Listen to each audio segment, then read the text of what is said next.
नमस्कार, मैं हूं आपके साथ नम्रता शर्मा। मुरादनगर शमशान घाट का जो हादसा अभी बीते कुछ दिन पहले हुआ था, आपको याद होगा कितना दर्दनाक वो हादसा था। एक फल विक्रेता थे जिनकी मौत हुई थी और उनका दाह संस्कार करने के लिए मुरादनगर स्थित शमशान घाट में लगभग 40 से 42 लोग पहुंचे थे कि तभी अचानक से बारिश हो गई थी और उस बारिश से बचने के लिए ये सभी लोग एक शख्स की आवाज पर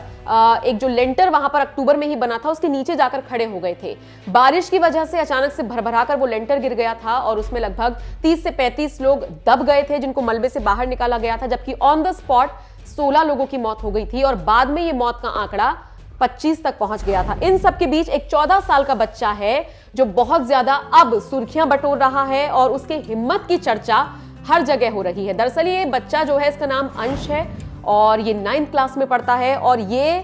गवाह बना है उस हादसे का जो उस दिन वहां पर हुआ और इसने अपनी जो पूरी वो तस्वीर है वो बयां की है और जाहिर तौर पर पूरे गांव में इस बच्चे की चर्चा हो रही है। दरअसल ये बच्चा भी उस अंतिम संस्कार में शामिल होने के लिए गया था और फिर जो लोग मलबे के नीचे दबे थे उनमें ये बच्चा भी शामिल था। हालांकि आपको जानकर हैरानी होगी कि जब इस बच्चे को होश आया तो इसने तुरंत फोन निकालकर अपने भाई को फोन किया और बताया कि मैं लाशों के बीच में दबा हुआ हूं, मेरे पड़ोस में वो अंकल लेटे हुए हैं, मैं उनको उठा रहा हूं लेकिन उनके मुंह से खून निकल रहा है। तो आप समझ सकते हैं, आप इमेजिन कर सकते हैं वो स्थिति क्या रही होगी। हालांकि इस बच्चे को सुरक्षित निकाल लिया गया था, फिलहाल इसका उपचार अस्पताल में चल रहा था। अब चूंकि ये बच्चा पूरी तरीके से स्वस्थ बताया जा रहा है, ठीक बताया जा रहा है, अपनी चोट से ही उबर गया है, तो अब इससे जब पूछा गया कि उस दौरान इसने क्या देखा क्या नहीं देखा, तो अब इसने वो उस पूरी घटना को बयां किया है और यही वजह है कि अब इसकी चर्चा हो रही है और माता पिता भी ये कह रही हैं कि हमें अपने बच्चे पे गर्व है। साथ ही साथ पूरा गांव कह रहा है कि मौत को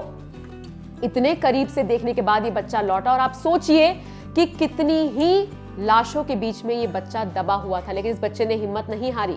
इसने अपना फोन निकाला, अपने भाई को फोन किया और बताया कि पड़ोस में अंकल है, एकदम मैं देख रहा हूं मेरे साइड में है, वो उठ नहीं रहे हैं, खून निकल रहा है। मतलब आप समझ सकते हैं एक 9th क्लास का बच्चा और इतनी हिम्मत दिखा के सकुशल वहां से निकाला गया, उसका अस्पताल में उपचार हुआ और वो ठीक है। यही वजह है कि इस बच्चे की अब चर्चा हो रही है। इस पूरी खबर को लेकर आपकी राय क्या है, कमेंट करके हमें जरूर बताएं।